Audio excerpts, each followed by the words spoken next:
that's welcome back to another episode. I'm really glad that you're tuning in because today we have a very exciting and a very interesting episode. I'm going to assume that you all know about the Colosseum, you know, the big building in Rome that seems to be on every single Italian postcard. Well, yeah, it's that one. You can't really miss it. So this being a history show, I want to take a look at the Colosseum and its history, right? Like who built it, why was it built, how was it being used throughout the years, and most importantly, as the title of this video suggests, why is half of it missing? My name is Cosden, this is Vlogs on Knowledge, and if you're not subscribed here, well, what are you doing? Because every single week we make a brand new episode about history, so make sure to subscribe, make sure to hit the notification bell so you don't miss any future videos. With that being said, well, I guess let's get started.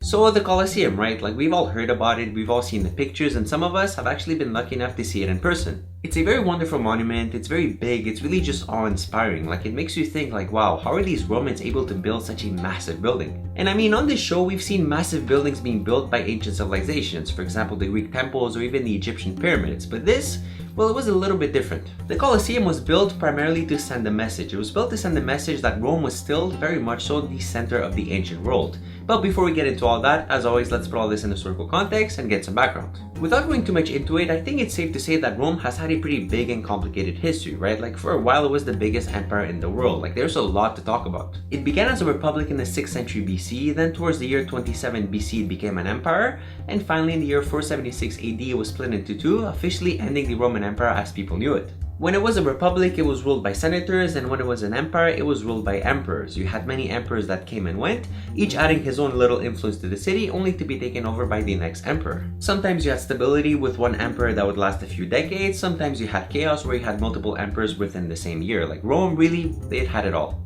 And somehow, throughout all that chaos and things that were going on, it managed, for its time at least, to become the biggest empire in the world, until it got too big for itself and then it eventually collapsed. I'm sure you all know the story about the fall of the Roman Empire, so I'm not going to talk about it here, and if I do, well, it has to have a whole video on its own because it's such a great and really big and complex story, so that I'm going to save it for a different video. However, I do have to talk about Rome in the year 64 AD. That year, Rome was an empire and the current emperor was a man called Nero. An unfortunate set of events led to a big fire in the capital, burning a lot of buildings down and really hurting the city. Following the fire, Nero, he felt some sort of responsibility towards the city, so he wanted to rebuild it much better than it was before. So he starts rebuilding the city, building massive buildings, structures, and even something called the Golden House of Nero, which is literally a huge mansion for himself in the heart of the city. In the following 4 years after the trial, Nero gets into some political troubles, he gets put to trial, and he gets sentenced to death by the Roman court. Upon hearing the news, because he wasn't really at the trial, he decided to commit suicide because he didn't want to face death by the Roman authorities, and this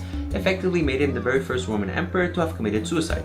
The next emperor, or should I say the next 3 emperors, all tried to get the throne, all got it, but none of them lasted too long. Like they literally came as quickly as they went. The year of Nero's death was actually called the year of 4 emperors because sometimes you get stability, sometimes you get one emperor for a few decades, and sometimes you get chaos and you get 4 emperors within the same year. It's just the way things go. It's important to keep in mind that Rome was pretty bad at the time, right? Like first you had the fire, then you had the political instability with Nero, then you had Nero's suicide, and finally the year of 4 emperors. Like things were not looking too good.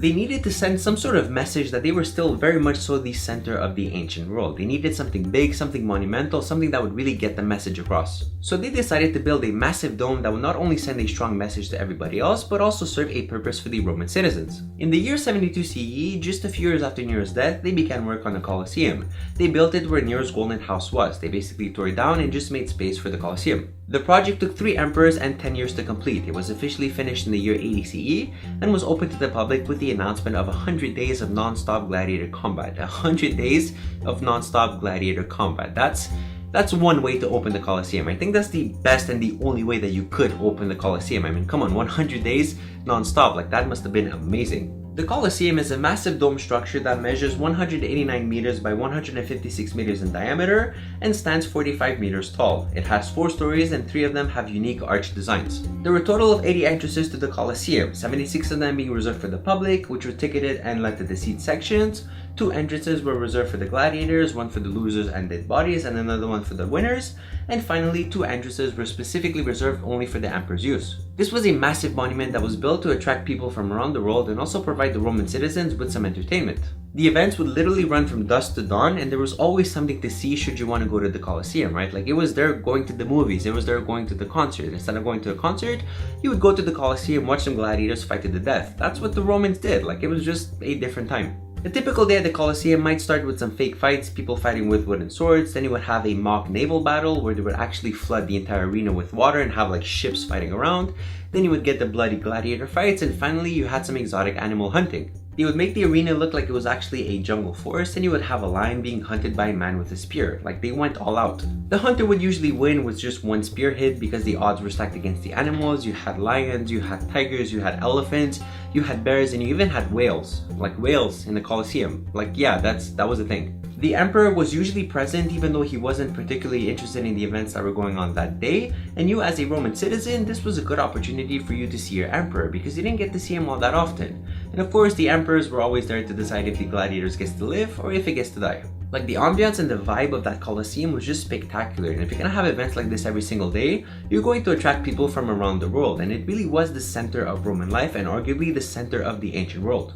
So now let's go back to the question at the beginning of this video. What happened to the Colosseum? Like, if it was such a big and important monument, how come we only have half of it left? Like, there has to be a story there, right? Like, of course there is. Like, I wasn't gonna make a video if there was no story about it. The Colosseum was being used heavily and regularly for about 400 years ever since it was built, but like all things, it must eventually come to an end. So then what happened? What was the change? Well, for one, Christianity became a thing. It actually became a pretty big thing, and people weren't so comfortable with watching people die in arenas. It just wasn't fitting with the Christian message. And also, they didn't want to see exotic animals being hunted anymore. Like, when you do something for 400 years, the same form of entertainment for 400 years, you're eventually going to get bored. You're eventually going to want to see something else. And as we all know, the people really do hold the power. If the people don't want to watch gladiators anymore, well, the Colosseum is not going to be used because it was only, well, not only, but mostly used for gladiator fights. And if the people don't show up, well, what are you going to do? Like, you have a building, but you have no use for it. And besides the people, there's the environment and there's weather that can have an impact on things. For example, in the year 422, there was an earthquake in Rome that really damaged the structure. It was then repaired 3 times within the same century, but already it was showing signs of decay. Like, it wasn't being used. It was not abandoned, but it just really wasn't being used like it was before. And the earthquakes, well, they didn't really help. And much later on, in the year 1200, there was a big earthquake, like a really, really big one that just destroyed half of the building. That's why today we only have half of it left. It's because of that earthquake. Like, it just really crumbled half of the Colosseum. And since half of it was crumbled, well, that was a good opportunity to use that material to build something else. Like, you're not gonna let that material go to waste. It was pretty good material, so that's what they did. The Colosseum became a source for raw building materials to build other buildings. Now, to say that the Colosseum in general wasn't being used would be inaccurate. The truth is that it was still being used here and there for like play reenactments and so on, but it was never like it was before when it was built. For example, in the 15th century, when you still had people going to the Colosseum to get the raw materials, inside in the arena you had people practicing for plays. They were just rehearsed plays, like it was entirely normal, but it didn't happen too often. And finally, in the Renaissance, artists like Michelangelo and later tourists became fascinated with Rome and its ancient history. As a consequence, the Pope at the time prohibited any sort of scavenging of the Colosseum, and it eventually became a protected monument that was partially restored. And as of today, it remains one of the most iconic buildings in the world, even though we only have half of it left. And if you ever get a chance to see it in person, I would strongly encourage you to do so because it's really just beautiful. Like, it's awe-inspiring, and just Rome in itself is beautiful. If you have a chance to go see Rome,